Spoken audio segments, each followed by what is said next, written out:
I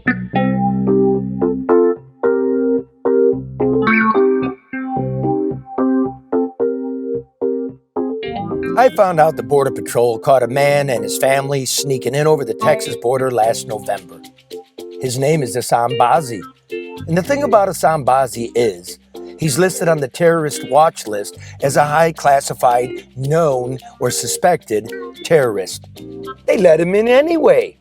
They were worried. He's overweight. They're afraid he'd catch COVID and lock up. They're not supposed to do that.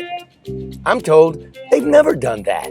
Anyhow, he's living here in Dearborn with his wife and daughter at his brother's house, awaiting his asylum hearing next month. I reached out to Assam Bazi by phone. I'm just a simple man, he told me in Spanish. I don't know what they're talking about.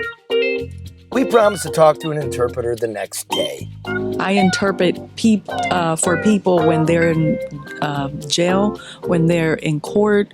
So the next day came. He must have gotten cold piernas because he never answered. Please leave your message. No dice. Here's what we're gonna do, guys. Wassam, Assam, you hear me? You'll see me this week. Got my word on you. Okay. Now, I'm no hater.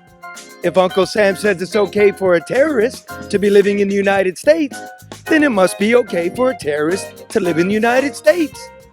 I even brought Mr. Bazi a housewarming gift. It's a plant from a dead man's wake.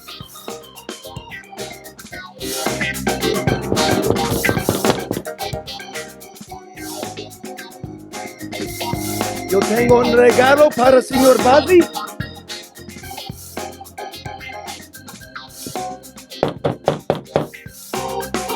Señor, un regalo para ti.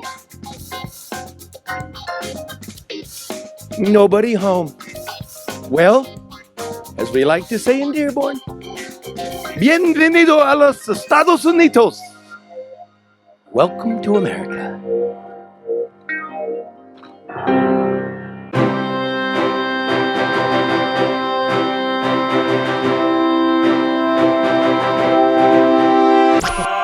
No bullshit!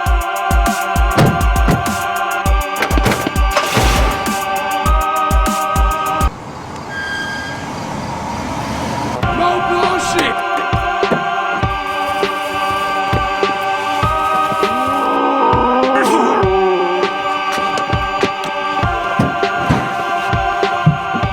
No bullshit! Public, let's just start breaking this. Dub or bullshit! Dub or bullshit! No bullshit!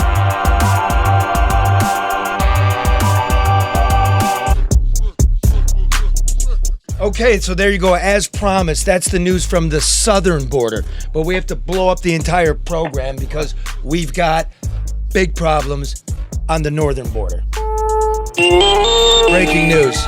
State of emergency has been declared in Ontario for the protesters blocking the bridge, the Ambassador Bridge, the busiest trade corridor in North America. Let's play the premiere here. Today, I'm using my authority as Premier of Ontario to declare a state of emergency in our province. And I will convene Cabinet to use legal authorities to urgently enact orders that will make crystal clear it is illegal and punishable to block and impede the movement of goods, people, and services along critical infrastructure. This will include protecting international border crossings, 400 series highways, airports, ports, bridges, and railways. It will also include protecting the safe and essential movement of ambulatory and medical services, public transit, municipal and provincial roadways, as well as pedestrian walkways. Fines for noncompliance will be severe, with a maximum penalty of $100,000 and up to a year imprisonment. We will also provide additional authority to consider taking away the personal and commercial licenses of anyone who doesn't comply with these orders. Wow. Okay, so on the phone with us is a friend of the program, friend of mine, Derek Bull, Windsor firefighter. You there, Derek? Hi, Charlie. How you doing? I'm good, dude. What's the mood? What's the scene? What's happening? Well, first of all, you guys are north of us. So this is the southern border of Detroit, Michigan here, right? Come on, wise ass. What's going on? Yeah, you know what? I think Canadians are fed up. They're fed up. Initially lockdown after we're going to get to the 70%, the 75% vaccination rate, the 80%. They kept moving the goalpost, the goal line. And, here in Ontario, we just got out of a lockdown probably 10 days ago. And everything was shut down again. We've complied. We've done everything. The Canadians are fed up. I want my son to play hockey in the arena. He had to get vaccinated to go into arena. And here in Windsor, in Essex County, in the province of Ontario, if you don't have a vaccination, if you're not vaccinated, you can't get into a gym. You can't get into a restaurant or a bar. Your kids can't play sports. You cannot go and watch your kids in an arena to play hockey. And we've done all this, and they locked us down for a month. Like I said, we just got out of it a month ago, or 10 days ago. I feel for you. As a first responder, here's what I'm hearing, dude. I'm hearing the Mounties have moved in to Windsor. Are you hearing that too? Yeah, they're here. They're hunkered down in a undisclosed location, and they didn't bring their horses. They brought their military or whatever you call it, all their stuff here. So they're somewhere here in Windsor and ready to go. And I just heard the Premier's announcement here. Sounds like things are moving quickly. And have you been alerted as a first responder? Well, what we have to do is my station's on the east side, and anything west, the road that they're on is Huron Church, Huron Line. Yeah, it kind of ends at the Parkway, kind of filters right up to there. So there's a station where they're protesting. There's a station 100 yards, a fire hall 100 yards from that intersection. Because we can't go west of that, we have to station at the Windsor Armories, where our Essex and Kent Scottish Regiment trains. So we'll have a fire truck over there because we can't go west, or we can't go south on the busy main thoroughfare of here in Church there. So we've got a station away from our station. Have you been alerted? Yeah, there's notices. Everything has come out. Responses, what to do, and the fire department here and ambulance taken, service steps. Yeah. Wow, dude. So this is not looking good. Yeah, and I'm sure you guys are following everything in Ottawa, and it's kind of carried down here to Windsor. And like I said, Canadians are fed up. You guys are fed up. But look at this, dude. Ottawa don't mean shit, and DC don't mean shit. Windsor and Detroit, no one ever pays attention to us. We mean everything. And when that bridge is closed, that means a lot. That means you're right. That means the rich man is starting to go, what the fuck? And so the two scenarios that could evolve from this. Give me two scenarios. If what happens, it would result in what? Give me the other. Give me two ideal scenarios that could happen as a result of what's taking place now. Not ideal scenarios, just scenarios. Just what could happen? Like they could push back or they could give in. I mean, what are the choices and what does that mean? Are you asking me, Karen? Yes, if you don't mind, Mr. Yeah, I think. I don't think the government's going to cave and they're not going to say we're going to get rid of these vaccine mandates. We're not going to get rid of these mask mandates. We're going to let people go as free as they want. I don't think they can do that with egg on their face. I think it's either going to go two ways. So, and it sounds like those guys have dug in. I haven't talked to them, but it sounds like those guys are dug in. They're either going to be forcefully removed, or it's going to be a battle. Dude, that's ugly. That's ugly because I look at the world, okay? Like the biggest thing going on in the world is the Ukraine. And maybe the second biggest thing is the Uyghurs in China. And the third biggest thing is maybe our southern border or Venezuela. But this is certainly a top 5 event going on planet Earth. And you're standing in the middle of it. Right there. And you watch CNN, and it's weird to see our mayor talking on CNN or Fox or all these big time news channels. And there's our mayor from Windsor, a population 220,000, speaking to the world. about what's going on. You want to hear what our governor here in Michigan's doing? She wasn't. I heard she just opened the borders. We got to get things rolling. And it kind of goes. Watch this. Listen to this, Derek. Derek, listen to this. This is the governor of the territory of Michigan offering to interfere in Canadian affairs. This hasn't happened. She's zooming in from California? Is she zooming in from California? He's a smart ass. I love it. No, she's zooming in from the War of 1812. Just keep your nose out of Canada's business. This is your mayor. What's his name? You guys. What's the mayor of Windsor? Delkins? Drew Dilkins. Yeah. Drew Dilkins. I talked to him before. Okay. Play what he said Whitmer told him. This is unbelievable. I can tell you that the state of Michigan and the governor's office directly have offered to send over heavy equipment to help remove vehicles, to provide security. They've offered to do whatever is required to help end this blockade as well. And so we have partners on both sides of the border who are willing to help, and we will absolutely use any of the resources made available to us to take advantage and help end this situation. Let me get this straight. We'll just back down, though, Charlie. I mean, just because you're bringing in, I think that for them to assume this position, pushback, just like Derek said, the government's not just going to say, oh, well, we're just going to let it go. I don't think that the truckers are either. Wait a minute. Not her job anyway. Wait a minute. That's sovereign nation. Yeah. You can't. You're not sending National Guard or the state police in there. You wouldn't even send them to the southern border. Yeah, that's ridiculous. And we got guys on the terrorist watch list coming up here, and nobody will say a goddamn word about it. No, that is some dumbass shit. Yep. That's not the Democrats I know. I'm against it, right? Derek, would you like to see our state police on your soil? No, we can solve our own problems over here.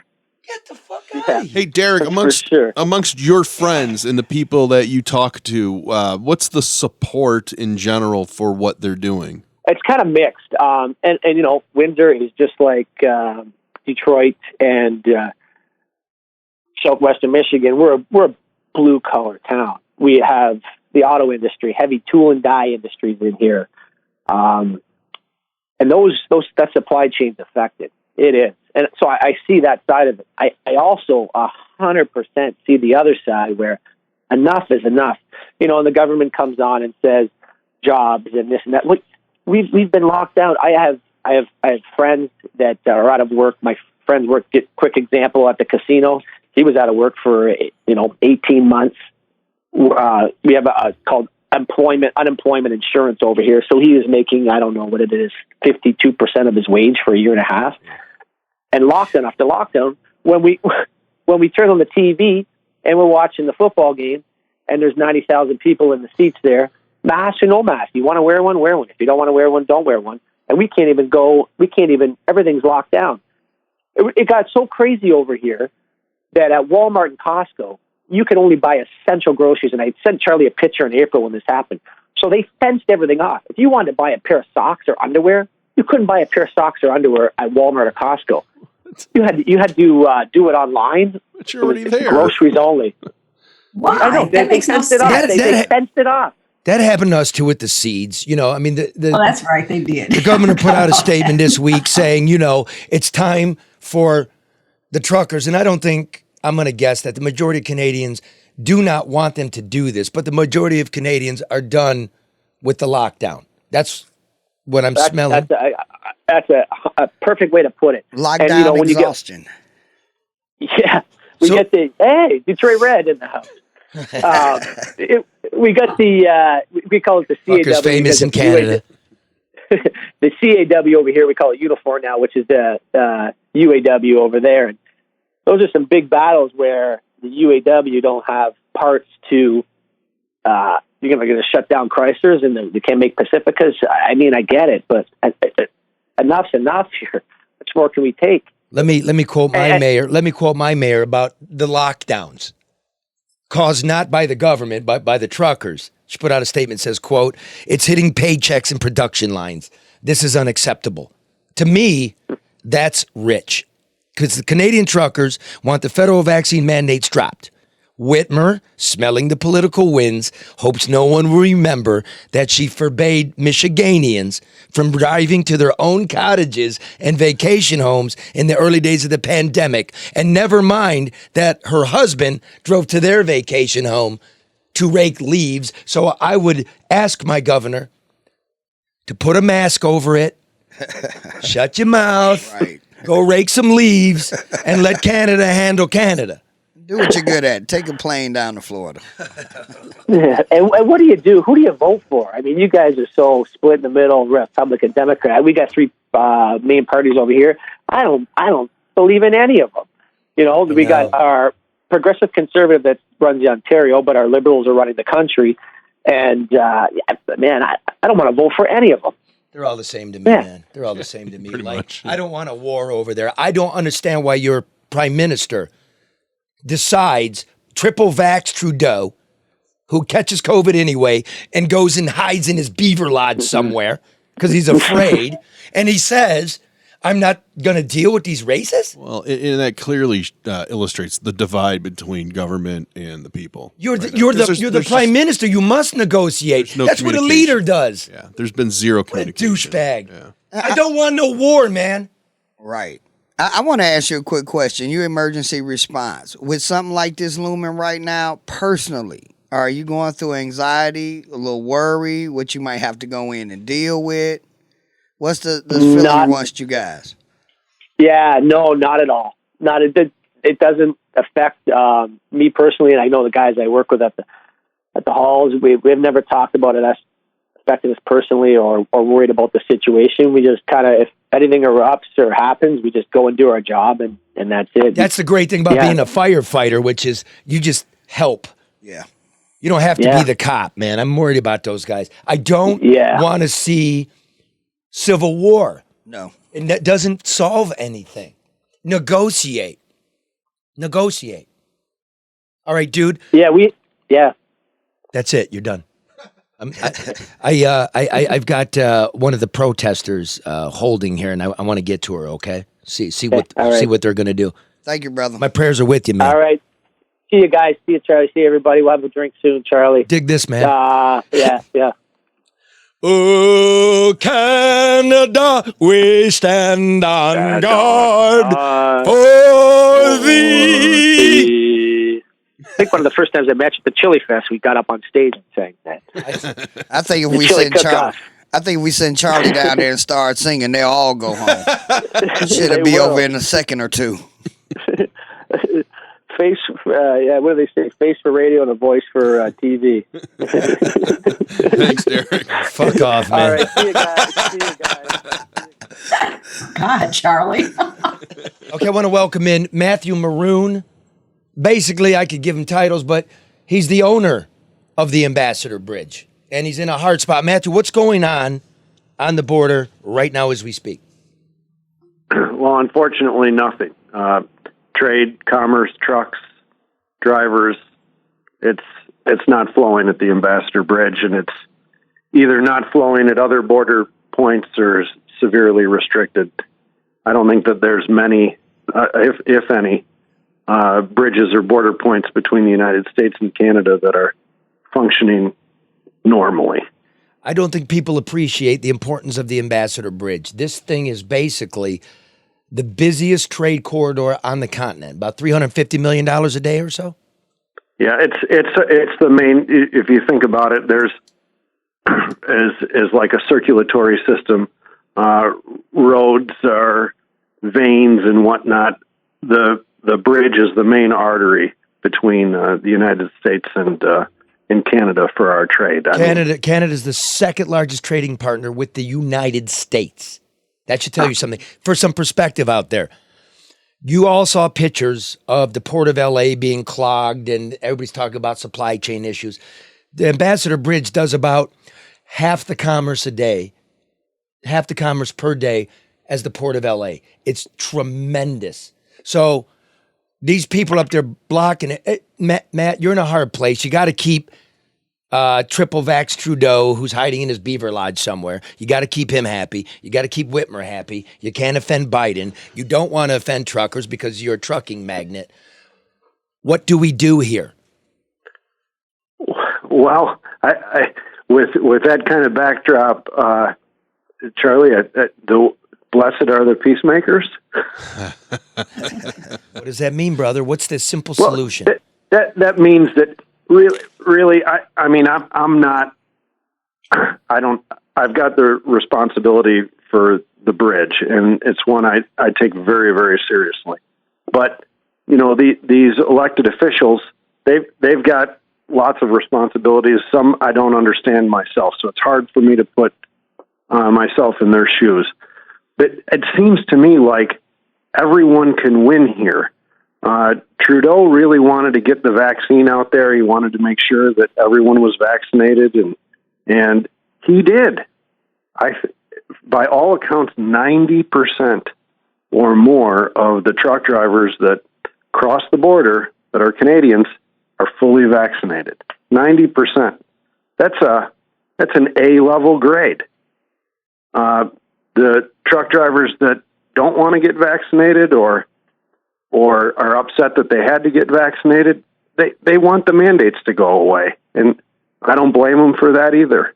So, and the mandates are going to go away. All the different states in the United States are getting rid of their mandates. And of course, the different provinces in Canada are getting rid of their mandates. So it's only a matter of time before the mandates in Ontario go away anyway. So what's the deal here then with like the last stand at the OK Corral? I know it, and I bet you know it, that the Mounties are mustering, right? That a state of emergency was declared today, and they got about a day or two to get their ass out of there, or the authorities are moving in. You hearing the same?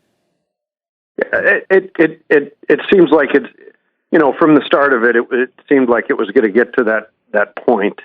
I have a great deal of sympathy with truck drivers. There's some of the hardest working people in Canada and the United States. And of course, everyone here relies on them for everything that they bring us, not just necessities, but luxuries too. And Mr. Barone, can you answer the question? Is it coming to a head in a place that we don't want it to be? I hope not. I'd like to, like I said, I would support and try really hard at whatever kind of give and take or peaceful solution is necessary. But the border also needs to open. So it's a balancing act. But I'd be in favor of balance. What percentage of your trucking, the trucking that you guys own, is deals with going across the border? Like, how much have you been impacted by it from the trucking standpoint? Our own specific company is not. We're not really big into Michigan, Ontario truckload business right now. We have been in the past. We might in the future, but right now it's not a big part of our business. It's certainly not today. So you're saying in code that they should just drop the mandate, just drop the vaccination mandate, make peace, and let's go on. I'll make money and eat. Is that what you're saying? Well, Charlie, I'm make me some news. Make me some news, Matthew. I'm trying to say both. Yes, the protesters should get out of the way and let commerce flow. What they're doing by blocking trade in that respect is wrong. And yes, the politicians, and in my own opinion, if it were me, and finish the thought. We know it's just an opinion. We right, just a guy. I'd give a little bit, but that's just me. Well, you didn't say it though. You said the truckers should move. I'd give a little bit. If I was going to if it were me and I was going to take the mandate down in 3 weeks, I'd take it down today. Yeah. So Matthew Maroon is saying, move your truck and get rid of the mandate. That's the middle ground you're talking about. Listen, I know you're trying to balance it. That's what a bridge owner does. He got one side of the river and the other side of the river. You got to balance everything. Straddling it. Yeah, he's straddling. Let me ask you a quick question. Do you think this is the most impactful, effective protest at the border you have seen in the time of you running the bridge? Yeah, unfortunately, there's been some labor strikes before involving U.S. Customs or Canadian Customs in years gone by, and I think there's been some trucker protests over an issue or two in the past, but nothing like this. the bridge since 1927 or 1929 when it opened has never been closed this long for anything, including but not limited to 9/11. Wow. And it is closed. Let's just be honest. I mean, the governments don't want you to say it's closed, but it's closed. Yeah, it's closed. Thank you. So, hey, Facebook guy, fuck off, man. It's closed. I know you live there, and I don't know what I'm talking about. Here's the owner of the busiest trade corridor in the continent. So don't tell me it's not closed. Okay. I don't like to misinform people. It's all I really have to offer. Yeah, Right. Charlie. The trade has to flow. There's other folks beyond truck drivers that also have real jobs that count on them that aren't working today because trade isn't flowing. It has to open. It does. All I'm advocating is that there be a little bit of give and take, so that, and that's just my opinion. I mean, some of these politicians, they're getting briefed on all kinds of different issues that I'm not aware of. So, but from my standpoint, I'd like to see a little. I'm assuming that you're in those discussions, sir. You know, it's the guy that actually owns the freaking bridge. Yeah, I guess so, but I'm still not in the government, thank God. So I'm not in as many of those discussions as you think. Okay, so look, I know you have to go because Detroit City Council, you trying to shake you down too. You got to go deal with that. But no, that's not. Charlie, that's not true. It's not true at all. I think you might have been thinking about the old city council. Wait a minute. No. We just joking. Karen knows. I try to keep a good relationship. I know you do with the city, and the city and our companies as of late have done a lot of good things. I'm just making a joke because you and your family and your dad. I mean, I got to go through the campaign finance statements, and everybody's got their freaking tin cup out to you. It's got to be annoying. I know you're a jokester. It's okay. I'm not going to talk to me anymore. I'm not doing this.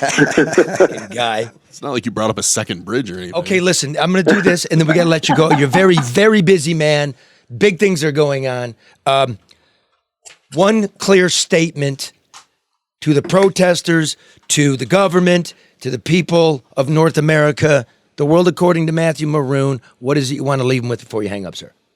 Yeah. Let's unify. Let's both give a little bit. Let's end the blockade. Let's bring the mandates to a quick end, and let's go on with life. This guy should run for something. Well, that's why he won't run for something. He makes too much sense. He's very tactful, very considerate. Now, that's why he won't run for anything. Who wants a pay cut? Karen knows, it used to be the de facto mayor of Detroit. She knows this. The reason he won't run is because people that aren't any good at business go into politics. People that are good at business make money. Right. Yeah. Well, but they make decisions that are in the best interest of more than just themselves. That's also the difference, and you got to remember, Dave Bing was in business. He did well, but it's, people that are in business and people that have the autonomy to make a decision don't necessarily do well in politics because it's too much what do I always say? Too much process. Yeah. Hey, Matthew, you want me to read you a quotation from Mayor Coleman A. Young? Sure, I'd love to hear that. Okay, quote. The only thing I find is contemptible as a conservative establishment bigot is a bleeding heart, pussy-ass liberal, Young wrote in his memoirs. Liberals talk as though they would change the world, but all of the things required to change the world are basically the things that liberals are not. Liberals are not radicals, by definition, and many of them are not capitalists either. Liberals, whose currency is the impassioned harangue, nibble cheese, and model the latest political fashions in front of each other, while the radicals and the money are at work changing the world. Yeah. Seems like if Mayor Young were here, he'd be out there talking to the drivers himself, wouldn't he be? Isn't that some shit? That is some shit, bro. Good point. I didn't even think about that till now, which is Trudeau's a liberal, Labor. Whitmer's a Democrat, Labor. And they can't show their face. Mm-hmm. This is a movement, and they can't show their face because it has now become elites and working people. Yes. Well, the elites, the working people, everyone will be better off when this blockade is settled, and that's what needs to happen, Charlie. Thank you, But sir. remember, people, they may not listen to these people had this not taken place. I mean, just saying, hey, we don't want this, or going through whatever channels they may have, they are garnering the attention that they think it's necessary to impart change. If they had not done this, they probably would not have been, successful at all. Yeah. No, I agree with that. And what do you Thank you, say? Charlie. Thank you. And how about we get together at the yacht club and get a nice steak? Okay. I'm Charlie. I'd love to take you out to lunch. No, my yacht club. Fine. Let's go to yours. I might have been the only guy in the history of Matthew Maroon's life that actually bought him lunch before. Yeah, it did happen. Was that Taco Bell or I White can Castle? verify it. Fucking eggs, bro. Eggs. Take it easy. All right. Thanks for your time, sir. Thank you too. Bye There bye. you go. Matthew Maroon saying, move your trucks and stop the vax mandate. That's his solution. I think it's a decent one. Yeah. Bridge never been closed in the history of opening this long. Yep. But you know what? We're at a point when people are realizing that, talk and asking and begging don't work. And so they are resorting to radical acts to garner attention and to impart the kind of change that they think they're entitled to or that they deserve. People agree with the protesters, like we're done being locked down, but I don't think they agree with stopping international commerce. No. But that's a radical, man. I mean, that's a radical. That's people fed up, Charlie. And they're like, okay, well, what do we have influence and control over? How can we leverage that into at least some attention so we can have a conversation about the things we want to change? Now, Red spoke to a trucker, Max DeWitt, who is a French Canadian long hauler. And I think Max is basically saying, I support him in principle at first, but they're fucking everything up. What I think Max is saying is, I'm hoping this turns into a labor movement. Because if you really know what it is to be a truck driver, they don't get paid well. It's dangerous. They're long hours. They're not organized. There's not enough restaurants and amenities for them. I haven't heard many people mention that. There is no union for Canadian truck drivers. It's deregulated. Yeah. My grandfather used to drive for U.S. Steel from Gary to Detroit, right? He'd make his run in a day. Then he'd get a day off. Then he'd make a run. And he'd have a pension. And that shit's gone. Yeah, Teamsters ain't what they used to be. All right, so you got a little bit from Max, huh? You talked to him on the phone? Yeah, I got to talk to Max. He was held up in inspection at the time, and I couldn't get across the border. So they being strict as hell getting in Canada. Had all the paperwork, great conversation, and basically, it's like you said, at this point, he feels as this is a labor thing. Come on, let's straighten this out. Let's get this rose back to rolling. Let's hear from him then. At the beginning, I didn't have a problem with the quote-unquote freedom convoy, and the problem is that this whole movement has been hijacked by different people that has nothing to do with trucking anymore. That's the problem. So when they started, what was the initial want? What did they initially want? The initial demand, they went to Ottawa, Canada's capital, and they wanted to end the border mandate for truckers. So the truckers would not need to be vaccinated to cross the border. Have you been vaccinated? Yes, sir. I have 3 vaccines. I got the 2 original vaccines, and I got the booster. So since this started and they shut down the ambassador, give the listeners an idea of what you're going through now to make your deliveries. Well, I cannot cross at Ambassador Bridge, and specifically what I do is produce meat and poultry. So basically, I need to be at Windsor for inspection. So I have to go to Sarnia, which is also blocked. And then from Sarnia, I have to come back sometimes to Windsor to get the inspection done. But basically, nothing's moving in Ambassador, so everybody's going to Port Erie or they're going to Port Huron, and then there's massive backups there. So you lose basically a day and more every time you try to cross the border. And you guys are only supposed to legally drive for so many hours, correct? Yes, sir. We can only drive 11 hours in the U.S., 13 in Canada. Our time on duty is a bit longer than that, but the driving is limited to 11 and 13 hours. At the end of all this, you said you were with him in the beginning.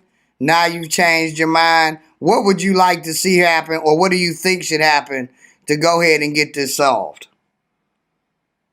Well, first of all, it would be really nice if either side could sit together and talk, because none of that has been happening on either side. Either side hasn't met yet.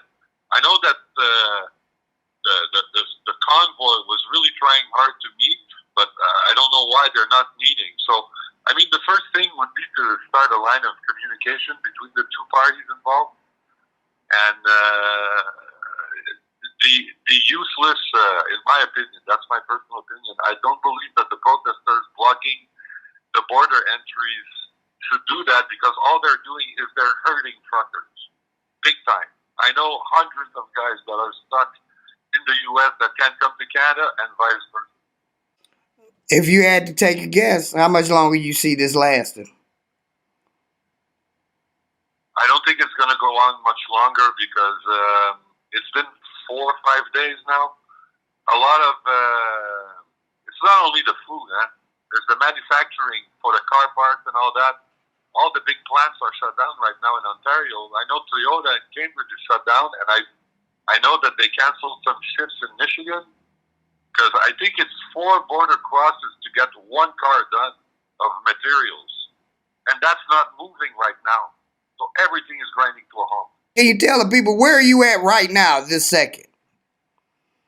Okay, so this morning I couldn't cross in Windsor, so I went to Sarnia, where I waited 18 hours or so. Then I crossed into Canada at Sarnia, Port Huron, Sarnia, and I had to come back to Windsor by the Canadian side to get a meat inspection. So right now I'm in Windsor doing a meat inspection, and I'm trying to get back home to Montreal. And let me ask you this. Do you think this is a really more so about the frustration and what y'all been dealing with, being essential workers out here throughout all this? Or do you think this is... No, go ahead. The frustration comes from everywhere. Us truckers, we never stopped during the whole pandemic since the beginning. I never stopped traveling. Even when people said, oh my God, it's super dangerous to go to the States, don't go to Florida, don't go to Texas, I was always there. And that was before vaccines and all that. And everything was closed in other states. We couldn't use the bathrooms, we couldn't go to restaurants, we couldn't get food. So that's frustration with all the mandates. And the second thing is there's a lot of truck drivers that didn't get vaccinated, but 10%. But 10% of how many thousand guys? That's a lot of guys. Now they can't work anymore because they need a vaccine to cross the border. So there's a lot of frustration building up. And, 2 years of unprecedented events that we've never gone through in our society, of course people are fed up. But, we got to keep rolling, because or else nobody's going to have nothing to eat. All right, let's get to Virginia Grimaldi. She's there with the trucking protesters. I want to see what their attitude is and what they know. But before we go to the streets of Windsor, I want to bring you a word from our sponsors. And the reason that we only have a few sponsors because they're family. And at a time like this, a very, very important moment in the history of our lives. Yes. I think this is a monumental moment that a quick short word from each of our sponsors. American Coney Island, as always, right near the river. Derek loves to come to American Coney Island. It's at the corner of Lafayette and Michigan Avenue. The oldest family-run restaurant in Detroit. The originators of the American, I guess we could call it the American Coney Dog, right? Yeah. Did it. Yeah. Right? Yes. Or you can always get a Coney Kid at American Coney Island.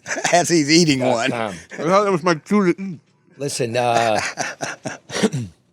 ADR, right? If you're having issues, like they seem to be having on the bridge, and remember they're building the Gordie Howe Bridge too, Right.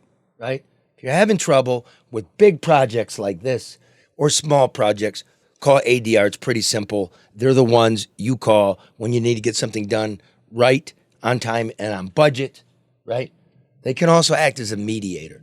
It's Barry Ellentuck at 248-318-9424. Okay, he is honest, smart, discreet. Get your business done with the government.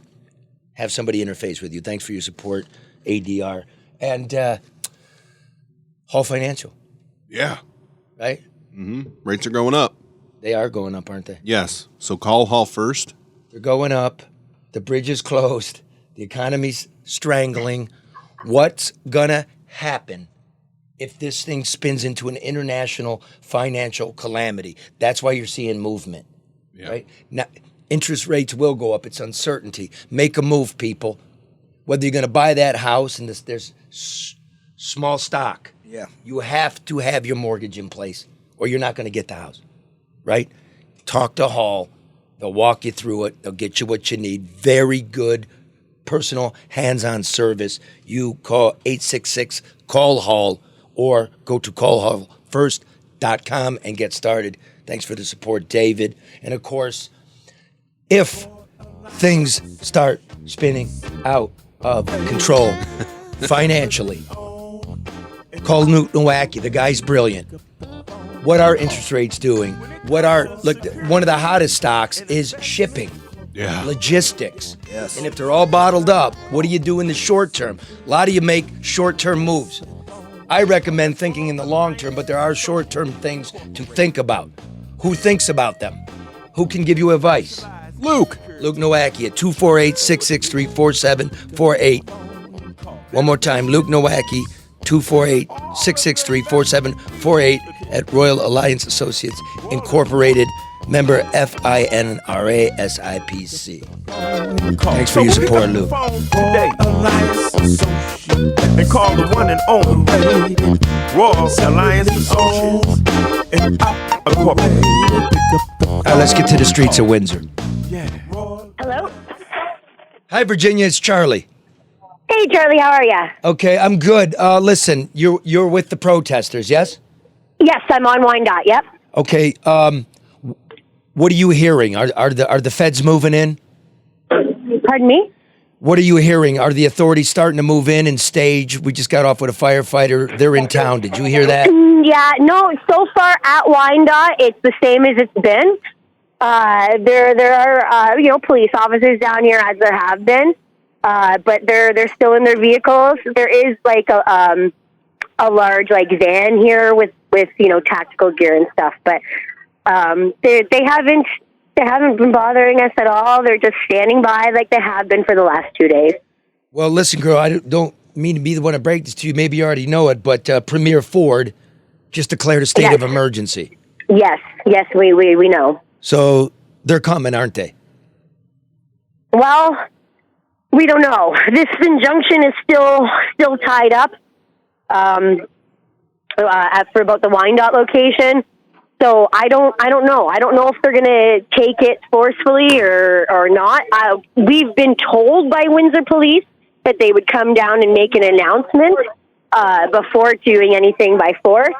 Whether or not that's what they're going to do, we don't know. Well, I know that historically in Windsor, Virginia, that is what's happened. I'm assuming they're going to. Are you going to move? Right now, we're waiting for information from people on Huron in College. We're bringing in supplies right now. We've got people dropping off supplies. So, we're gearing up. I think there are some people that may move.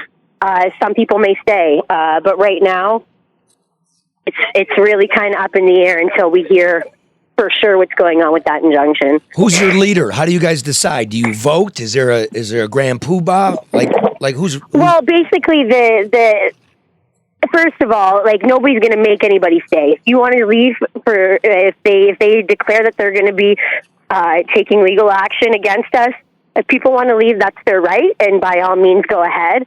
There isn't a grand poobah. No, it's everybody's kind of just working together and making decisions together. Some people are waiting to see what the numbers are going to be like. If there's going to be enough people here, they'll stay. If there's not enough support, they may want to move. Again, safety in numbers, right? Are you staying? Myself? Yeah. I'm still making up my mind right now. And again, I think that's going to have a lot to do with numbers. And the other thing, too, is that if we don't have the numbers, we may all move back to here online, rally, and then come back when we do have the numbers. Might be a thing. I'm not sure. Those decisions haven't been made yet. Virginia, you're saying if people pull back, then you will also pull back. You're looking for the safety and unity in numbers. That's going to be your deciding factor as to whether or not you stay. That's a possibility for myself for today. That's one of my personal deciding factors.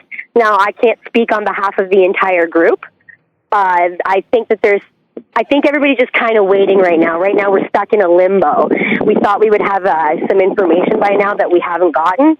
And that's because the government's holding up the injunction right now. Apparently are having problems with their Zoom. I don't know if that's the case or not.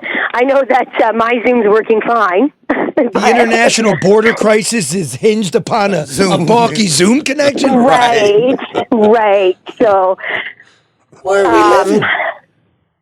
But I mean, I'm not at City Hall, so I can't, or at the Superior Courthouse, so I can't really speak to that, but that's the information that we're being given. Okay. So let me see if I'll encapsulate this. I'll let you go. I know you're busy. It's a wait and see. There's no consensus as of yet. Nobody's being asked to stay. Right, if you all did leave, and they roll back the mandates, which you want, that would be a victory. And if they don't, you're coming back. Well, that's the my understanding is that might be the plan. Again, it kind of, we've got to wait and see what the government comes back with, and it might. Virginia, I hate to tell you that the premier just said, "Move it. I'm going to fine you $100,000. I'm going to put you in jail for a year, and I'm going to take your stuff." Yeah. That's where the government stands. And I mean, that's less my concern than an act of violence from the government. I think that an act of violence is that's what we're waiting to see, is what kind of force are they going to use. Well, that's what I'm personally waiting to see anyway. Would you like to see the Michigan State Police come in and help you? I mean, help remove your stuff, maybe, I think that it's absolutely ridiculous that they're asking Michigan State Police from another country to come in. Like, come on, guys. This is Canada. You can't deal with the issue yourself. And especially because the bigger issue is, why can't you just sit down and have a peaceful conversation with us? We've been leaving lanes open for emergency service vehicles. We've given up a lane on here online. We've been sitting here calmly, quietly, peacefully. There's not even so much as a piece of litter on the ground, and you guys have to hide in your ivory tower, and you can't even come have a conversation with us. You're going to threaten our homes and our lives even further than you already have. Come on. If Doug Ford showed up or Trudeau showed up, what would you tell them directly? That it's time to lift the mandates. Doug Ford needs to look to the other provinces that are lifting the mandates. And Justin Trudeau, oh man, I don't know what would happen if he showed up. But it's enough is enough. It's time. You are elected to represent the constituents of this country or of your riding, and they're not. They're not even talking to us. So how could they possibly represent us? It's time to listen. Somebody didn't teach them to use their listening ears in grade school. And then what do you tell them when they go no? Well, that's why we're standing here. We're telling them that we don't agree. We've complied calmly and quietly for 2 years, and only now after shutting down the Ambassador Bridge for 2 days, now you want to get up in arms, but you still won't talk. Now we're the bad guy after you've attacked us for 2 years. Well, girlfriend, you know what's going to happen. If you don't move, they're going to drag you away. That's what's going to happen. I think so. And I mean, I know that, if I start getting kicked in the head, I'm probably going to move. But short of that, I don't have any intention on moving. I mean, we've been working with emergency services to make sure that the area is safe for people, but outside of that, as far as letting trucks cross the border, I'm not interested. My piece of advice, and I'll let you go, and I'll be in touch. I'm trying to get over there, right? It's very difficult. Yes. They make it Yeah. very hard. Is if they come, comply. Don't. Yes, 100%. And we want people to know that. Like, My do friend. not act forcefully. Do not mouth off. Do not talk back. You know, just stay calm, stay peaceful. And, if they come with force, just comply. Peace to you, sister. Because we can always rally. You as well. Thank you so much. We appreciate you. Thank you. Good luck now. Thanks. Bye-bye. That's Virginia Grimaldi, one of the sit-in protesters there on the Canadian side of the bridge. So what it becomes, it's like a power struggle, Charlie. You know, I mean, the protesters are like, we're not going to back down. The government is like, we're not going to be punked out. I mean, this could actually turn into, you know, kind of a bloodbath at some point. Yeah, I agree, Karen, because everybody's not going to be thinking as sensible as Miss Virginia is there. You know, some folks are so embedded into this. They might actually want to put up a fight and resistance just to prove, you know. I think they already have. Canadians are good, decent people, you know. I don't want not a drop of any blood spilled. It shouldn't be. The point shall be made. Let me see if I can guess this. I'm going to drag them out of there. Right? Mm-hmm. They'd charge him with something small, as long as it's peaceful. And then in 2 weeks, these mandates will disappear. The government needs to save face. Yeah.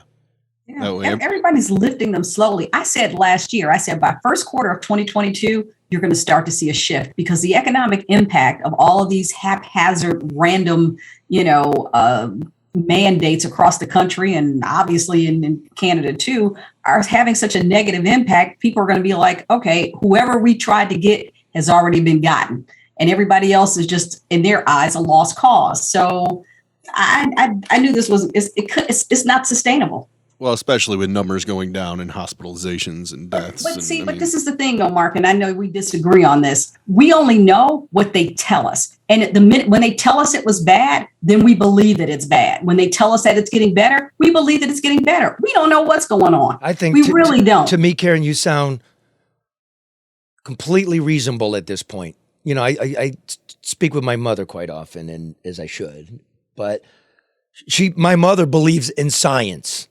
My mother believes in mathematics. What she doesn't believe in is the shifting rationale, the shifting mandates. It's one thing one day, it's another thing the other day, and she still has a memory, praise be to God, about that. Yeah, I agree with Mom. It's being that's politicized. The whole point, Charlie, and it's been like that. It's making it up, as they go along, and people are like, okay, this makes no sense. So sure, there is validity in science, and I get that. I don't argue that point. But at the end of the day, when all those people are in a room and they're having conversations, they're also having conversations about how it makes them appear from a political standpoint, from a PR standpoint, all of that. Please don't tell me that that's not part of the conversation, because I would bet my last dollar otherwise. I know better. And it's eerie now. Life is eerie. You know, you look at Facebook or YouTube, and just this conversation we're having is based on facts. It's very clear, right? But since we're a small organization, they start to nitpick, shadow ban you. They don't put you out there. What they are doing, and they're proud of it, is they put mainstream media out there. And if you look at mainstream media, how much they've gotten wrong. I'll give you a small one we worked on.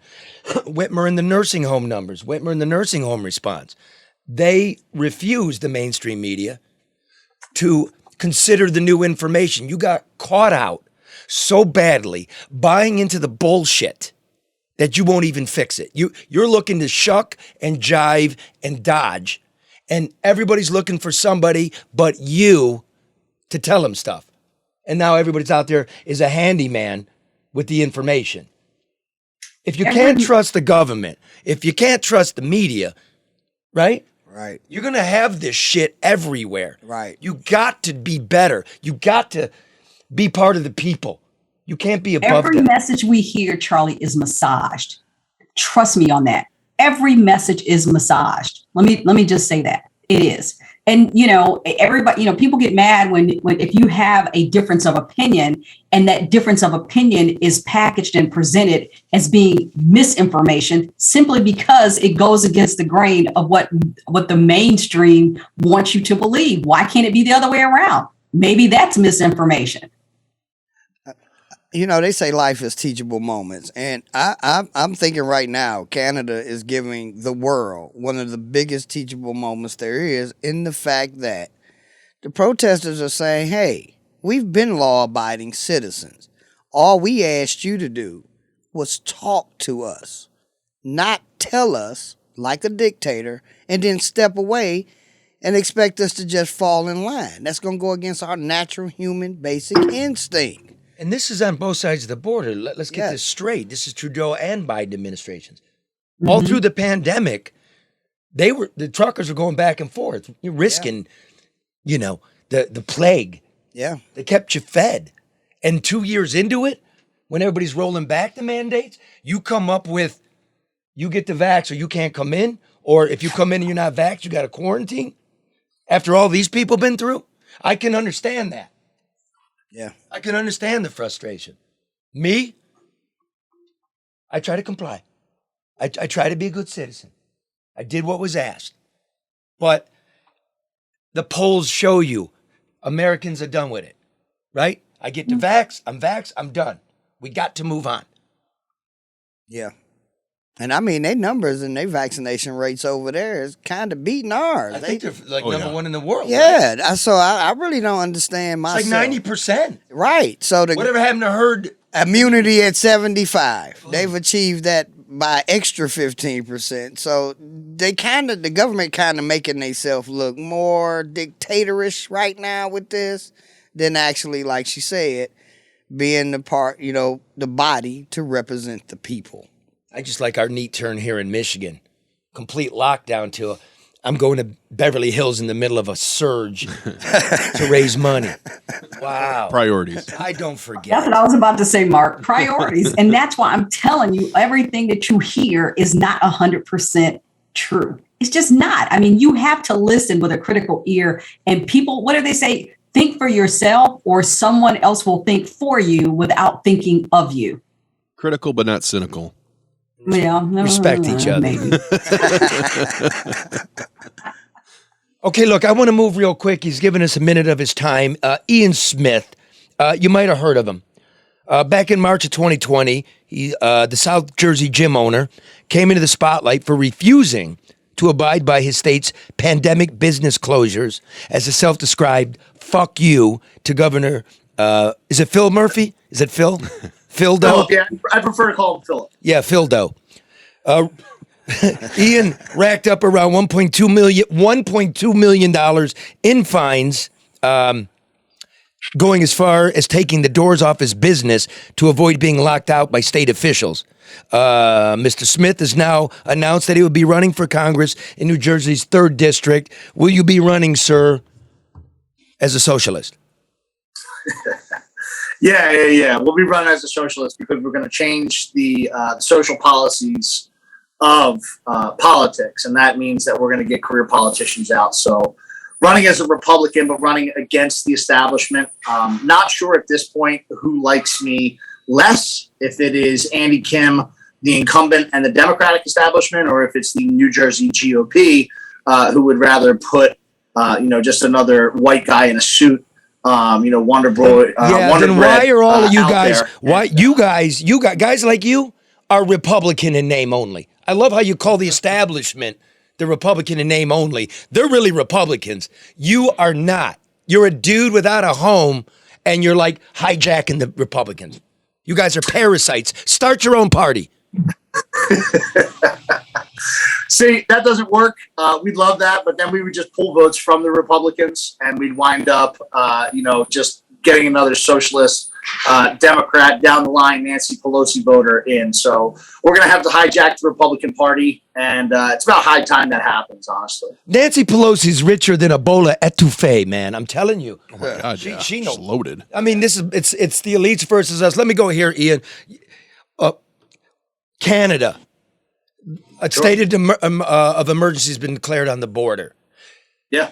I appreciate radicals doing their thing, but they're getting in the way of everybody eating. What do you know what I mean? They're stopping international trade. You, Mr. Congressman, what do you make of this? No, well, coronavirus lockdowns has been getting in the way of a lot of people eating and feeding their families too. So, a simple solution would just be to lift the mandates and send everybody home. Government is supposed to be of the people, by the people, for the people. Therefore, it's supposed to listen to the people. When the people say lift mandates and we're not going to do this anymore, and their governor, or excuse me, their prime minister heads off to the hills, it's pretty indicative that these people aren't willing to work with their citizens. They're trying to work against them. So, buckle up. It's probably going to get rough. Word is that there's a convoy getting ready here in the United States, and it sucks because it is going to have an impact, and it is going to impact people's lives. But the reality is that people need to be left alone by government, and it's not going to happen until we force government to back off. Okay, let me do this. They find you at this point. They find you Go ahead. $1.2 million. Did you pay it? No. Huh? Where am I going to get $1.2 million? They take your gym. No, they're not taking that either. That would never happen. So I'd love to see them try, and there's a reason that they haven't tried to do that, because they know that would be a very bad move on their part. What they did do was take $173,000 from our bank account, because government likes to do things like that. They're not. They don't have the fortitude to do stuff right to your face, which is why they operate the way they operate, kind of behind closed doors all the time, and making decisions and holding press conferences instead of answering questions. So we weren't surprised when they took our money, but I would be very surprised if I saw Philip walk through our door ready to take some of our equipment. Phildo. Not to mention, I don't think he could lift it. It's funny because Jersey had some of the most restrictive COVID policies in the nation, and they've got rid of them, slowly, but they're getting rid of them. Quebec's getting rid of it. Saskatchewan, Alberta, Michigan just quietly stopped doing it. California, Delaware. What the fuck with the border? This is what, I'm in charge. I can't give anybody a win. Now, here's the deal, Ian. Yeah. Red over here is a sedentary pot smoker with the one jab. Yes. And Mark is, how do you describe yourself, Mark? I don't know. I'd like to have you describe me. I would say this guy wears 3 tampons on his face. Oh, he got come on. 14 shots, right? No, I'm double vaxxed and boosted. I have no problem with that. And no, I'm joking around. No, I know you are. I take it seriously, and I respect you. And so you're like, I think you and we have a lot more in common with certain arguments. I got to make a show go. Think. I got to make a show go. And then there's Karen. Karen, are you vaccinated? Yes. Are you vaccinated? No. And you don't really go out in public anymore, right? I have a broken foot, Charlie. There's no place to go. I can't walk. You broke it last month. What about last year, Karen? I went where I needed to go. There was no place to go. Everything was closed and all of that. So, I do what I have to do, but no, I'm not vaccinated. And then when people say, are you fully vaccinated? Who is fully vaccinated? People with the vaccine still get COVID, still transmit COVID. So what does that mean? It means nothing. What does data show? The data shows whether you were a locked out state or you were an open Dr. state. Fauci, The same shit's happening. So what I'm saying, Ian, is we got the rainbow here. So I think Mark wants to ask you. No, should I ask it? Yeah, I'm curious. Okay, to what Ian, my question, what was your my problem? You couldn't even for the first month chip in and do what the government told you. You're walking around breathing on everybody, spreading this, killing old people in the nursing homes. Why didn't you at least give it a month? We did. We actually gave it 2 months. We opened back in May of 2020. So we gave it actually 2 months to the day. And yeah, we certainly did our part. And once that became enough is enough, and once we saw the politics come into play, whether that was intentional from the beginning, or if it was an opportunity that certain people saw to grab some control, either way, we saw it for what it was. And, vaxxed, unvaxxed, mask, no mask, whatever the people want to do is fine. The problem arises is that when politicians step in and start saying who's allowed to go to work and who's not allowed to go to work, and who can have a job and who can't have a job, and who can enter public places and who can't. So the issue is always freedom. It's personal choice beyond that. But government needs to realize that that they're not a nanny state, they're not mommy, they're not daddy. They're there for one reason and one reason only, and that's to protect our rights and not guarantee our safety. That's up to the individual. I don't disagree with any of that at all. I guess where it falls in line for me is like, why are you the one to decide at that time? Yeah. What science degree do you have, dude? Well, you know, when somebody came into our life, you know, my business partner Frank Trivedi and myself, you know, we're not these fancy gym owners who have, you know, 10 gyms and you know, a bunch of franchises. We bought a business that was failing, and we put everything that we had into it over the course of 9 months, and we made it successful. And then somebody came along with no evidence, just said, "Hey, listen, there's this big scary thing coming. Everybody's got to close your business." We said, "Okay." You know, we didn't know enough about that at the time to be like, "No, we're not closing." So we said, "All right, you know, but if somebody comes into our life and tells us we're not allowed to feed our families, I want to understand why." So what we did is we took to keep coming to work. We came to work every day, and what we did is we studied. We wanted to learn everything we could about the coronavirus that was not being put into the mainstream news, what the actual scientific studies were saying, how it was transmitted, what mitigating factors there were, what early treatment options there were, what was the success rate of what the government plan was, what were other countries doing. So we studied and studied and studied. And alongside of the science, we decided we were going to study the politics. And when you're talking about a 14-day shutdown, and on day 11, you pass an economic stimulus bill that's $2.6 trillion that does two major things. One, it gives people $600 a week for 16 weeks just to stay home. I could use that. Questions for us. Why 16 weeks when you're telling us 14 days? What are you looking at that's 16 weeks away that you're not telling people about at that time? So yes, I don't disagree with any of that. It's the balance between, you know, personal freedoms and the economy, and then protecting the public health. I mean, where that line is really, really tough. I guess ultimately the question is, was it worth it? I mean, you talked about these big fines, and I think most people would say, I do appreciate you standing by your principles. I like it when anybody does that. But I don't know if I would do it. I mean, that's a big fine. That's a lot of, I'm sure you're getting a lot of shit. That's not only does he have big balls, he got big arms. So, I mean, but you know what I mean? Was it worth it? That's a pretty big fine. I think, go ahead, Red. No, that's a good question, honestly. And there's been times along the way where, you know, Frank and I have been looking at each other and wondering, like, you know, how much longer do we keep this up? But the reality is that when we opened, it wasn't just about a gym. You know, it was about the fact that government doesn't have that authority to come into your life and completely kneecap your self-reliance and destroy your business. Yes, we know. Let me pause you there. Let me pause you. That's correct. That's correct. Hey, man, that's correct. I think what we're talking about today is we're at a point. Like, it's not radical. It's the mainstream now. We're done. Saskatchewan and Quebec. Well, we know how to mitigate it and too. And Oakland County, right? I don't understand what's the hang up here at the border. The truck drivers throughout this whole thing have been going back and forth and keeping everybody fed. They're more essential than anybody. And now, as everybody's letting it go, you're requiring double shot. I don't think that's fair. No, I completely agree with you. And I don't think it's fair to tell anybody that they have to take a treatment, especially if that treatment has been shown to be not what you said it was going to be. Okay. I mean, they were touting this vaccine as the that is true. Well, Ian, Mark's making faces. We were going to be back to normal. Ian, Mark's making faces again. Our liberal friend. You knock it off. Ian, after this whole ordeal, taking this stance, they done took money from you. How is the business doing now? Good. We're open every single day.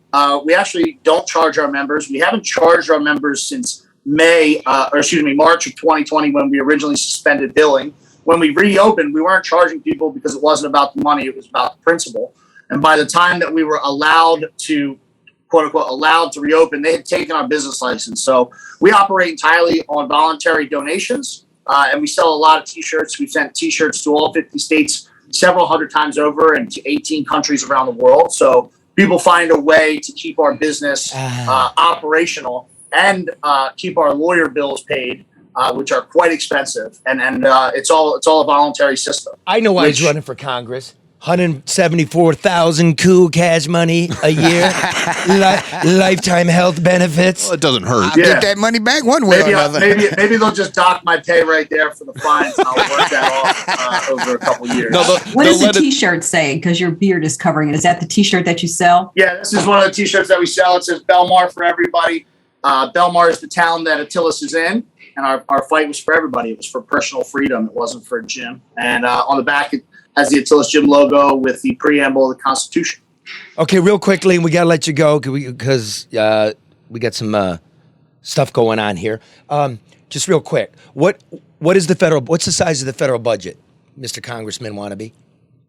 What's the size of the federal budget? What is the federal? Offhand, I don't know, but I know that's too big. I know that we're running a $30 trillion national debt, and that's true. That's So not you don't know the budget. We're seeing the value of our dollar just decline every day, and the way that we're Stop heading. double talking me, Congressman. I don't know is simple enough. It's a pretty good politician. Answer, right, that's though. what I was going to say. What is the cost of a gallon of milk, sir? I think like $4 or $5 now. That is correct. But the Yes. better answer with a beard and a body like Too that much. is this. I'm a grown fucking man. I don't drink milk. Ask me what a pint of beer costs. That's your answer. Okay. Next one. What is 6 times 9? 4. Oh. Okay. And what is the capital of Michigan? I don't know, actually. Motherfucker. This guy. Yeah, you're ready for this politician role. He got 2 of them, man. That makes him twice as smart as Jersey. At least he said not Detroit because everybody Right. thinks that. So that's to me. Yeah, that's the people better usually answer. go for the biggest city, and it's usually not. No, I don't know offhand, to tell you the truth. Karen, what is the capital of New Jersey? I don't know. Is it Newark? Oh, she went to the biggest city. No, it's Detroit, Karen. Who goes to New Jersey? It's Trenton. Trenton. All right. But I have an 8-year-old at home who studies states. No. Yeah, you're current right now on that. Yeah. All right. So, listen, Ian, good luck, man. Thank you. We'll be in touch with you. Good luck with your campaign. Absolutely. Thanks, guys. Thank Okay, you, man. Ian. Thanks. Hey, it'd be nice to have a congressman with a body like that, Charlie. That's Oh, wow. Yes, snap. Not Karen. Not Karen saying a congressman with a body like that. You see her body she posted? Hey. I don't even notice it. I was hoping, Ian, when you asked him the one question, if you instead of political speak, just rip your shirt open at that point, right? Well, when he said it was on the back, I started to say show us, but I said no, I'll be nice. Ooh, look at Karen getting feisty today. I'm assuming your husband Tim doesn't watch the show. Yeah, I think he does. Yeah, he does. He does. He's in the back flexing. He's actually really well built too, actually. Yeah, Tim's in good shape. So I mean, no issue there. So he has nothing to be concerned about. He's not the only one with a good body. I'm in shape too. Round. Yes, you are, Red, and we love you. I want to all let you know something. My grandpa was a truck driver. Truck drivers rule these countries. No truck driver, no nothing. You're in my blood. I love you. Respect. My grandpa's wife is a French Canadian. I love you. You're my blood. Respect. Remember that. Power to the working person. And keep it cool, please.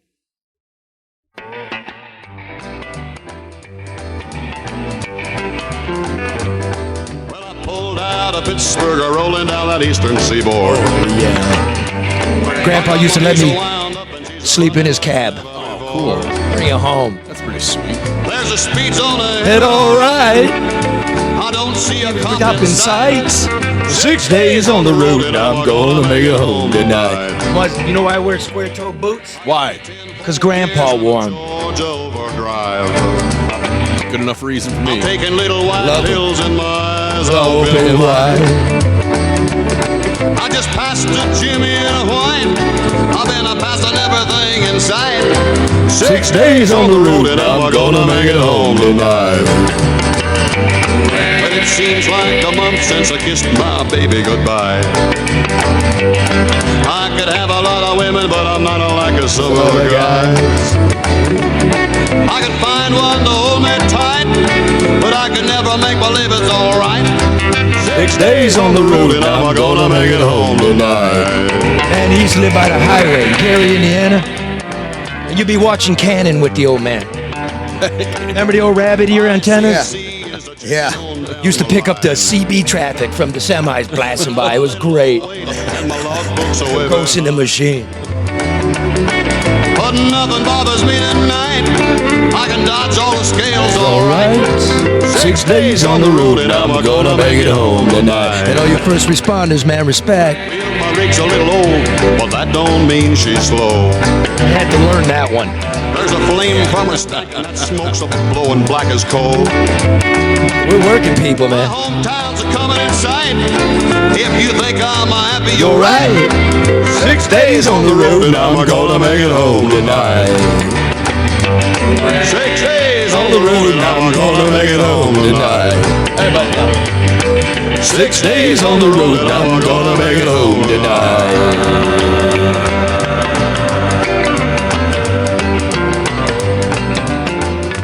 Everybody make it home safe. Let's get this situation solved.